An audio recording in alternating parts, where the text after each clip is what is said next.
do this. Welcome, everybody. We are so excited to have you in class today. My name is Curry Sotner, and I'm the Chief Learning Officer at the National Constitution Center, and I will be your guide and host for today's class. But luckily, when we talk about the principles of the American Constitution, I get to invite great, amazing guest speakers into the class. And today's guest speaker who's going to dive into this conversation with us is Dr. and Professor Jem Spectar. So welcome so much, Professor. It is wonderful to have you in class today. I'm going to give the students a little bit of background on you, but I really want to know, and they really want to know, what got you into teaching the Constitution and teaching civics? So let me give 2 seconds background on you, but I want to welcome you. So wonderful to have you here. Now, Dr. Spectar is, he is the president of the University of Pittsburgh at Johnstown. He's been there since 2007. And you are an energetic and visionary and creative leader. And I can say that directly for myself because you were on a panel about civic education and you spoke about civic faith and civic life. And it inspired me so much and our team at the Constitution Center that we said he needs to come to Constitution Club on Fridays and teach all of our students about kind of your teaching, your work, but also your passion around creating civic faith around the Constitution. One little quick thing about your bio that I noticed that I wanted to share with the students. So you have 1 bachelor's degree, 2 master's degree, 1 JD, and a PhD. You have a lot of degrees, sir. You're so kind. So welcome to class. So let's start off with that first question. So thank you so much for being here. And our first question is, what really brought you into teaching law and to teaching political science and then being a head of the university? And how do you weave the constitutional law and civic life together at your university? Well, I've always been fascinated by law and certainly the intersection between law and politics. And this is something that naturally grew into a love for political philosophy as well. So that mix of the intersection between law, politics, and classical philosophy was something that animated me throughout college. I had some great professors at the Claremont Graduate University when I was working on my PhD who sent me down that path as well. Now, how it connects to being president of a college, I think a lot of the opportunities that we have as educators in general and leaders in higher educational institutions is to educate citizens for democracy, for citizens who can succeed and thrive in a democratic republic. And so that mission, there's a convergence there between my personal interests in, teaching constitutional law, and as well as my interest as an institutional leader to be part of that process to ensure that the next generation of leaders is educated in American principles and values, in American Constitution, American history. So there's some connection. Yeah, absolutely. And we have been watching across the country this energy come out of universities. You know, how can universities be civic engagement and civic education hubs? So it makes complete sense. And it's really, really important to empower every age and every teaching opportunity with those pieces. Yes. Now, when we were on that amazing panel on the state of civics in Pennsylvania about a month ago, right before Constitution Day, you spoke about civic faith in the laws, civic faith in the organizations and the structures of government, yes, and civic faith in the process. And so much of what we're talking about today and this week about the principles of the American Constitution, it rests and it relies on civic faith in those institutions. So there are so many great quotes that our team pulled that you have said over the years. I'm going to just read a few. Law is not really what happens in the Supreme Court. Civil society is who creates laws. The Constitution is not supreme over the people are supreme. So this week we've been talking about federalism and popular sovereignty and separation of powers and rule of law, and that really just spoke to that conversation of how does civic faith and the belief in the institutions and that Constitution work hand in hand with the idea of people have agency in the law and popular sovereignty? So I will paraphrase James Madison when he said, really, without the principles undergirding the Constitution and without really the people behind that Constitution, then the document is of no consequence than the parchment on which it was written. And I think that's Federalist number 40. I think without trust in one another, without trust that people will do good, others will do good, that there is a common good that we can all ascribe to, that is a common, there are shared interests that we can all converge around as citizens to do our part in a representative form of government and a Republican form of government, as it is said. Without trust, then the Constitution itself is not really, it's just a document, as Madison said in number 40, because really, one of the most alarming recent trends that I have seen is that Americans' trust in one another has declined. And in fact, I think it was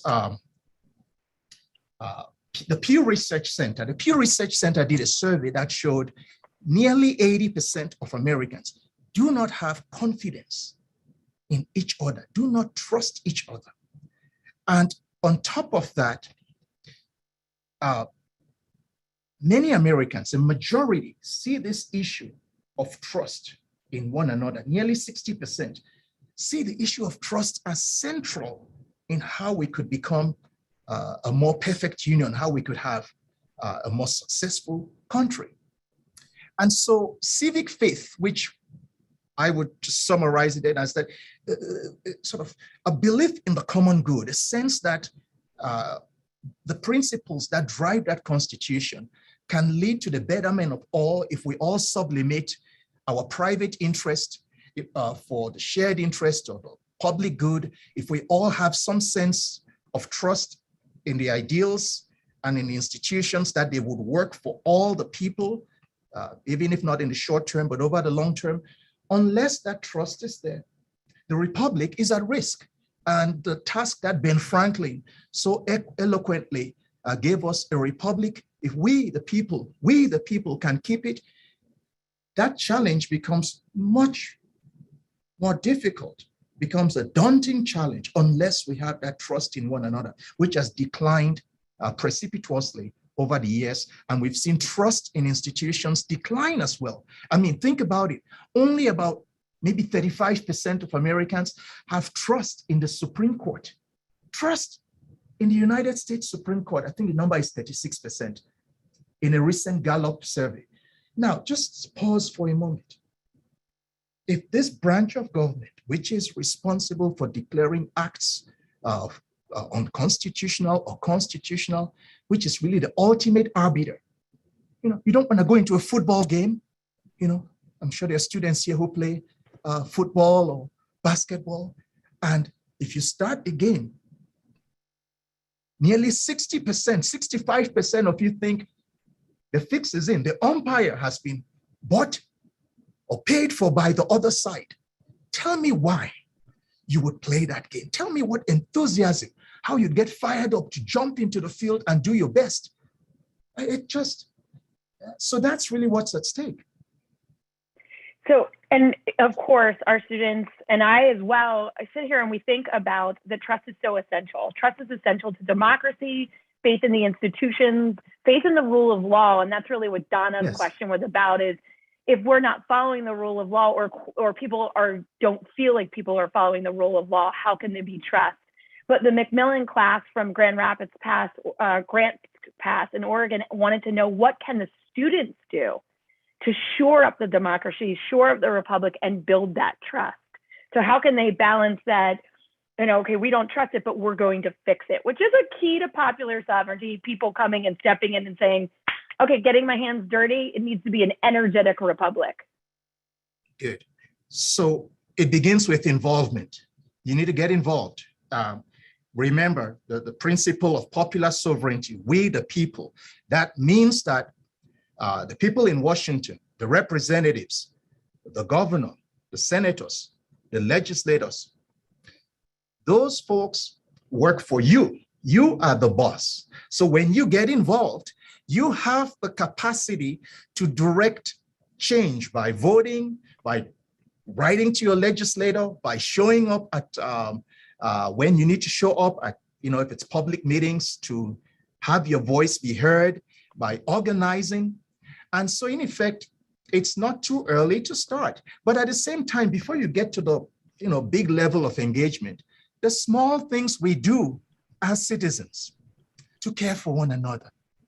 That phrase, am I my sister's keeper? Am I my brother's keeper? Yes, because in a republic, we are all in it together. So when you see someone being bullied at school and you stand up by, getting the authorities involved and saying there's bullying going on, you see something, you say something to help that person who is being bullied, well, that is your share of making sure that the republic works for everybody, that everybody can enjoy their natural right, their constitutional right to live, without persecution, in this case, without bullying. So little things you can do from, your school right now or high school, where you, look after one another, some, acts of kindness, caring, empathy, support, mutual support, but also learning how to organize at whatever level that's appropriate, and getting involved and never thinking your voice does not count or that your vote will not make a difference. Every vote counts in an existential way, because there are elections that are decided sometimes by a handful of votes. So get in there, get in the mix. That's what popular sovereignty means, is you are the boss, well, act like one.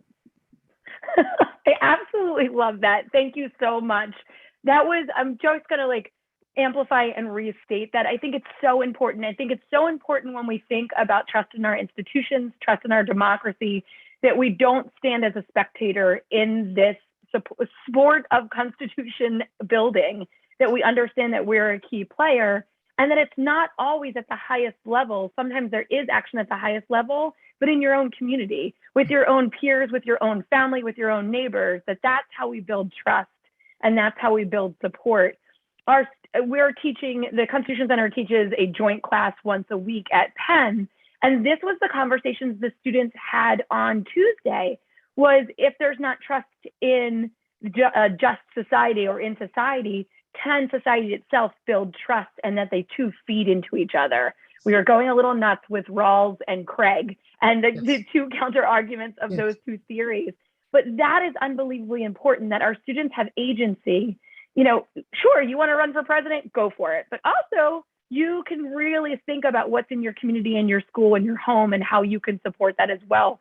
So unbelievably important. And you have really kind of shown this idea of popular sovereignty, the people are in charge, the people are the boss. But that also means that the people have a right and responsibility to take agency and energy, not just to overthrow a government if it becomes the worst, like the revolution, but also in every part. That means even editing the government with amendments and actions. So our next kind of big area that we go into, that you referenced as well, is this idea of federalism, that there's all these different layers of the government, and that system is really robust. So number one, for our students, would you mind kind of explaining what federalism is? And then what about that system that makes it effective for our country, and splitting up the government in these layers from national to state to local? What is really the agency around that? Well, great question. Well, federalism, of course, is tied to that concept of limited government. We have a system of limited government. There's a proper function for the national government, which has fairly limited, but could be broadened, but fairly limited areas of spheres of authority. Certainly things like taxation, regulating trade among nations, the power to declare war and protect for the national defense and national security.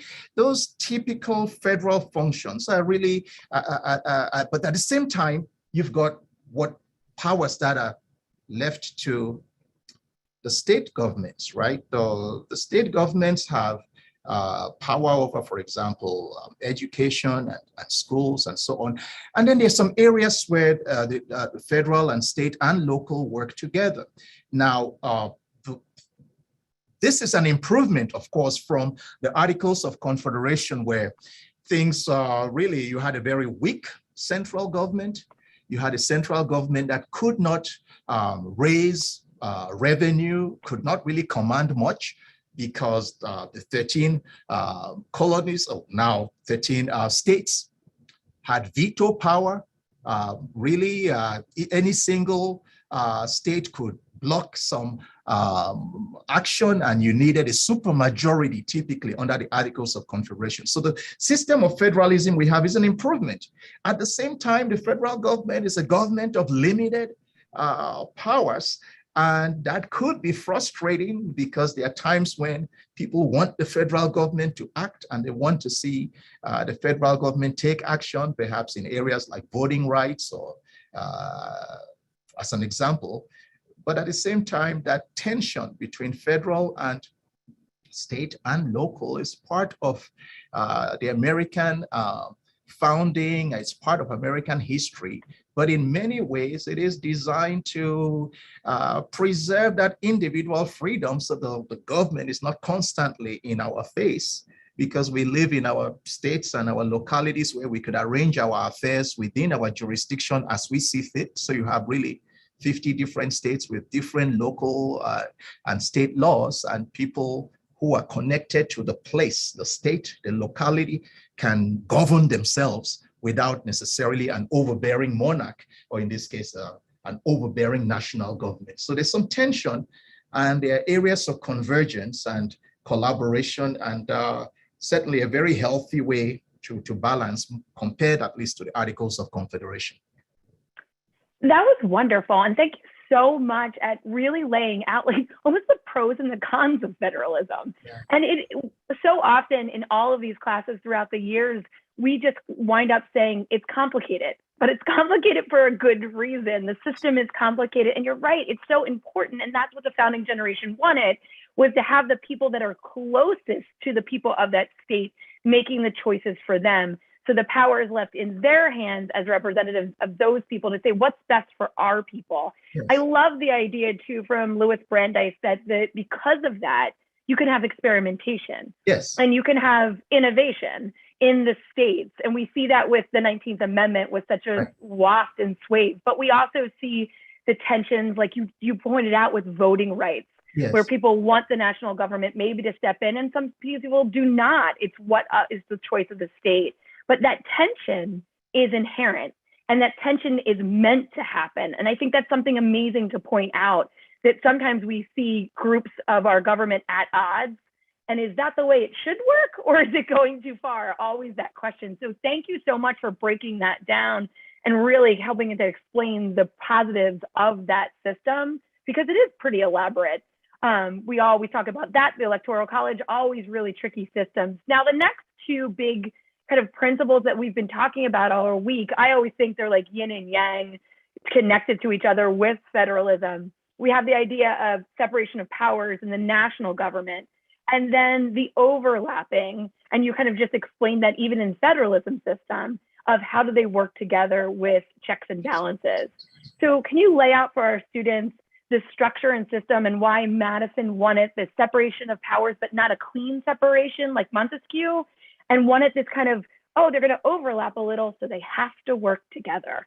And that is kind of the theme of America. We have to work together to have a democracy and a republic.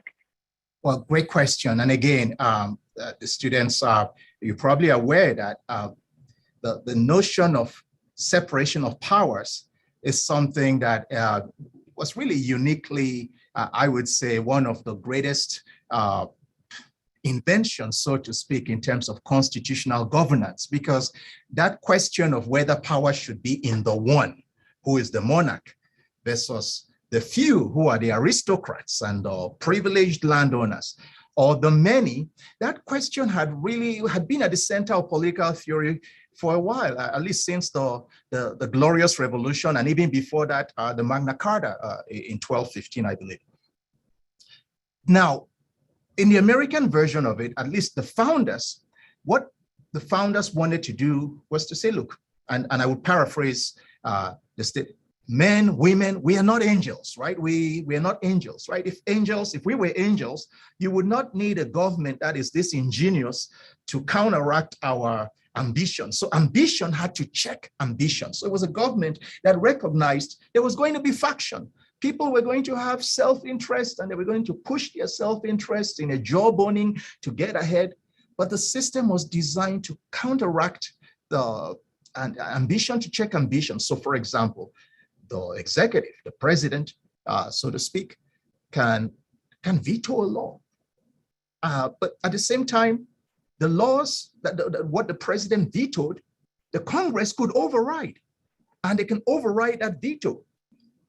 Now, while the Congress could pass a law, it cannot pass a law that violates the Constitution, because then the Supreme Court, under its power of judicial review from Marbury versus Madison, the Supreme Court will declare the act unconstitutional and would say, go back to the drawing board. So really, you see the tension. You see, and in fact, the court itself, members could, in theory, be impeached, members of the judiciary, so Congress could launch impeachment. So there's even that check on the judiciary. So the courts can't simply, the judges couldn't behave as they please. They too are checked, and they are appointed by the president, and that too can be a check. And as presidents change, different justices, for example, in the Supreme Court, are appointed. So what you see is a system that can frustrate itself by design. And the reason why that is built in is so, you can't have somebody behave like a king who runs away with and does unconstitutional and illegal acts without sanction. You cannot have a Congress that, maybe the popular majorities and the popular will drive the Congress to pass a law that, quote unquote, the majority of the people want. But the system is, designed to also counteract majoritarian tyranny that's adverse to the Constitution. So even if the people wanted to do something unconstitutional and presumably got their representatives to vote for an action that persecuted a minority, for example, the court could say, no, you can't do that. It violates the Constitution. And in that case, the court is acting against majoritarian impulse and checking it such that we could continue to build a more perfect union in a system that at the end of the day is deliberative. It is, there's a bit of give and take, ebb and flow, but ultimately, when all of that happens, it ends up adhering to the core principles. And that is unbelievable that the system is about give and take. It is a deliberative and slow process to check the evils of mankind, as Madison would like to say. That you're right. Better angels is what Lincoln said. If we were a group of better angels, we wouldn't need this. Unbelievable. But I think it's so important that it's deliberative, it's slow. Yes. So then the bad ideas can get pushed away, the good ideas can get made better, and the great ideas pass through, kind of moving them up the system. Yes. Now, you also talked about this deliberative action is so important, but we are also in tension with not just the majority rules, but the protections of the beliefs and the values we have in the Constitution and how protecting the minorities under them. So constantly at odds and in tension with each other for the good. So if these two things are in tension, then the good will come out of it. So important. And we have lots of great questions coming in. So I'm going to weave them in a second. But one more big principle, and we've actually gotten through all of our principles, so I'm really proud of us because these Friday classes go quick. Republicanism. So the idea that, the ancient Greek and Roman idea of republicanism, that is the Constitution is a core principle around it. This is one that our students aren't really exposed to that often, that it's an underlying conversation, but never a direct one. So in this class, we wanted to bring it forward, put it on the table and say, what does that really mean? And how does the system work to see that the people are represented appropriately? Good. Well, now, obviously, if you had a direct democracy, the people would go out and make their own rules and directly, like perhaps in some Greek city-states, or even certainly in Swiss cantons, the cantons of Switzerland. But here you have a representative form of government. You said the people have the right through the suffrage to select or elect a representative who goes to either the state house locally, or in this case to Washington. That person can vote their conscience as informed and educated by their understanding of the will and the interests of the people.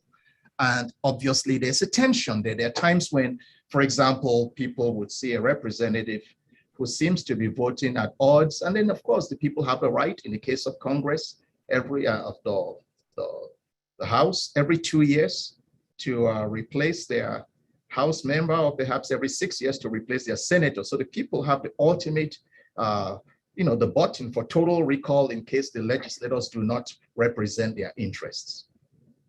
Yeah, that's so unbelievably important. And that leads me perfectly. So thank you for that perfect segue to Donna's question.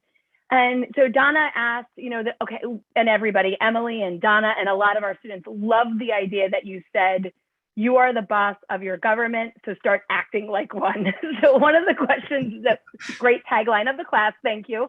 One of the questions from Donna said, okay, I love the idea that citizens are the boss and we should we enhance that in certain ways?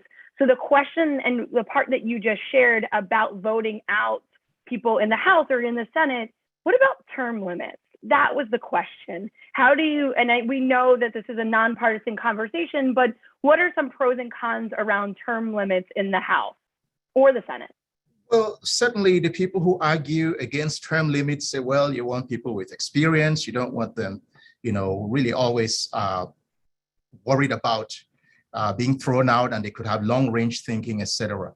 But the case for term limits, at least to the extent that I've looked at it, seems like, there needs to be some rotation. And I would quote one of my favorite poems. It goes, something about in other words, you don't want one person to be there for so long that they get corrupted. In other words, the old order has to change and yield place to the new, lest one good custom should corrupt the world. That's the exact quote. Just because people are good, they need to move on, and there needs to be some turnover. And because sometimes change is needed, lest, quote unquote, one good custom corrupt the world. And people make the case, for example, Supreme Court term limits, that perhaps I think I've seen constitutional lawyers proposing about 24, 25-year terms for Supreme Court justices. There might be something to be said for that. The world changes, it evolves, and there might be need for some new thinking, but it's a complex question and I cannot do it justice in a minute. Well, you did a really good job. And the second follow-up to that was, what about the justices? So thank you for weaving that in as well. And I really love that idea of one good custom cannot corrupt the world. It's be careful with tradition when tradition doesn't serve you anymore. So I love tradition. I love, things like that, but there's a good point to that. Just don't get used to the patterns that you're in. Look for when you need change and innovation. So that was wonderful. Another good question from Nancy is about the right of the people to amend their constitution with Article 5. Yes. And we've had classes on the amendment process before, and the amendments have gone in fits and spurts, which Nancy shares in the question. Do we still think that this is a viable process today to actually, change the Constitution, which is a part of popular sovereignty, that you have the right, the people have the right to change the Constitution or abolish the Constitution if need be? So what's your thoughts on Article 5 and the usage of it during a time of polarization as well?